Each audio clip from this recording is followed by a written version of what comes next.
abonne-toi et like la vidéo et active la cloche. Pour commencer, pourquoi Jane Foster est-elle la véritable héroïne du film? Cela est très simple. C'est elle qui est mourante d'un cancer et malgré ça décide d'aller aider Thor à combattre un tueur de Dieu. Je dis bien un tueur de Dieu qui a massacré des dieux, tandis que Jane Foster n'a acquis les pouvoirs de mieux que pendant quelques mois. Il s'assure personne. Bon, pour moi personnellement, ça me choque un peu, bref. Le bref résumé est très simple. Gore, c'était un être mortel normal, sauf que le petit bémol, il n'a pas eu de chance, sa fille était mourante. Il a donné des prières à des dieux qui ne sont jamais venus, qui n'ont jamais répondu à son appel. Et comme par hasard, bizarrement, il voit un affrontement entre un tueur de dieux, qui a une épée bizarre, ténébreuse, chelou, qui tabasse des dieux, littéralement. Et il tombe sur cet être lui confie cette épée. J'ai littéralement oublié le nom, je vais m'excuser. Du coup, Gore décide de prendre cette épée et décide de buter tous les dieux puisqu'ils n'ont pas pu sauver sa fille. C'est une raison logique pour buter des dieux. Moi, personnellement, je suis preneur. De ce fait, il décide de tuer 2 ou 3 dieux qui sont des amis de Thor. Et puis, comme par hasard, il décide d'aller sur Terre. Mais avant ça, Thor a croisé les dieux qu'il a tabassés. Et comme par hasard, c'était des amis très très proches. Et il décide aussi de chercher Gore. Et Gore décide aussi de chercher Thor. Donc Gore, le meilleur moyen pour trouver Thor, ou plutôt attirer son attention, c'est d'aller sur la Terre. Le nouvel Asgard, la Terre 616. Du coup, Gore décide d'aller sur Terre, kidnapper tous ses gosses pour attirer l'attention de Thor. Puis ce mec kidnapper tous les gosses.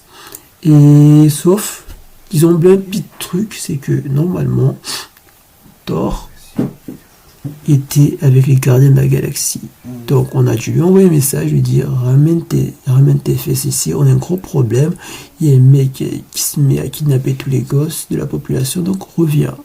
Il est venu sur Terre, il a eu un bref échange de coups avec Soutien-Gorge, ils se sont battus, un échange de coups pas très très net, je vous le rassure. Je vous l'assure plutôt.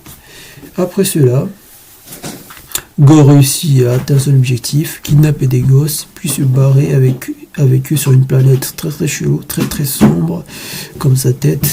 Bref, il a une tête de test. Bref, je dis pas le mot, mais vous m'avez compris.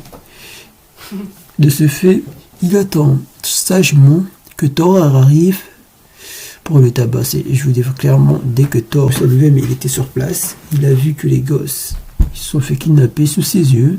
Il décide d'aller chercher d'autres dieux pour aller attaquer Gore tout seul parce qu'à lui seul, il n'arriverait pas. Malgré, même avec l'aide de Jane Foster, la nouvelle détentrice de Mjolnir, qu'il a choisi, la raison est simple.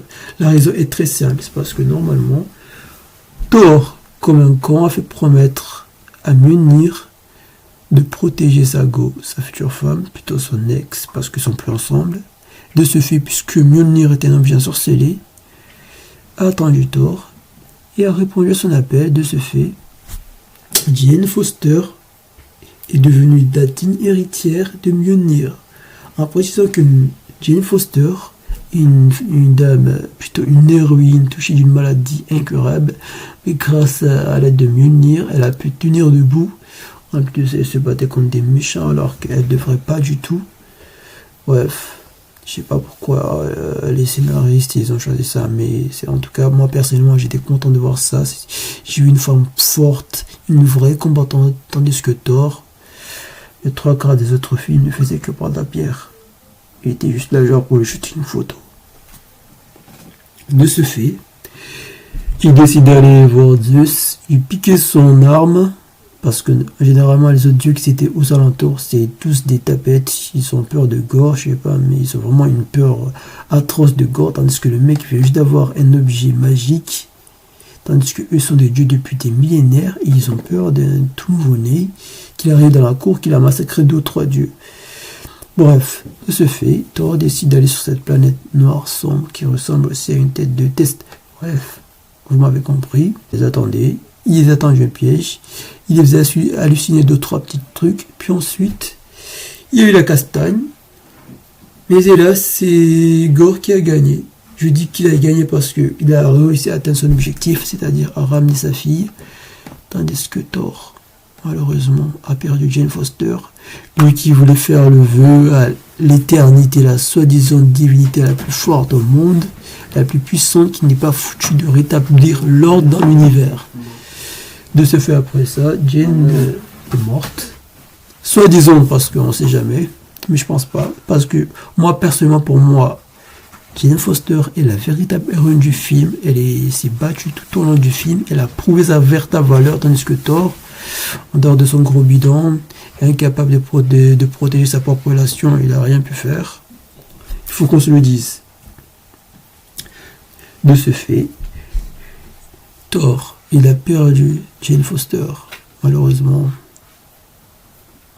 c'était le plus beau cadeau qu'on ait eu à lui offrir. Tandis que lui, tout ce qui l'intéressait au début, c'était la castagne, un peu comme les bons vieux mecs. Dès qu'ils ont eu la dame, l'épouse qui veut l'objet qu'ils convoitisent. Je dis pas que les femmes sont des objets, mais vous m'avez compris. Dès qu'ils ont eu la personne qu'ils désirent, décident de partir, s'en foutre. Tout ça parce que soi-disant, il avait des missions. Des missions qui peuvent même les laisser tomber parce que normalement, il y a les gardiens de la galaxie, il y a des tas d'autres super-héros, bref. De ce fait, après ça, Thor décide d'élever la fille de Gore, puisque Gore lui aussi il est mort. Je pense que la contrepartie de faire un vœu auprès d'éternité, c'est auprès de sa vie. C'est sûr et certain. Moi, je pense que c'est la condition. Après, je sais pas pour vous, mais je pense que c'est la condition de ce fait. Thor décide, plutôt genre, aussi le film se termine là-dessus, de Gore. Et Gore est mort, Jane Foster est mort. Moi, ce qui m'a le plus choqué dans ce film, qui m'a le plus touché, qui m'a vraiment le plus ému, c'est le fait que nos deux personnages avaient un seul but en commun, protéger leurs êtres qui sont vraiment très très chers. Chacun avait un but en commun, c'était l'éternité, faire un vœu, soigner la personne qu'on aime, mais chacun a choisi des chemins différents. Et cela m'a vraiment touché. Quand je vous dis que cela m'a vraiment touché, c'est que ça m'a vraiment ému. Bref, c'est la fin de la vidéo. Je vous souhaite de passer une très bonne ou une agréable soirée et prenez soin de vous. Sur ce, bon courage. N'oubliez pas de vous abonner et aussi d'activer la cloche de notification.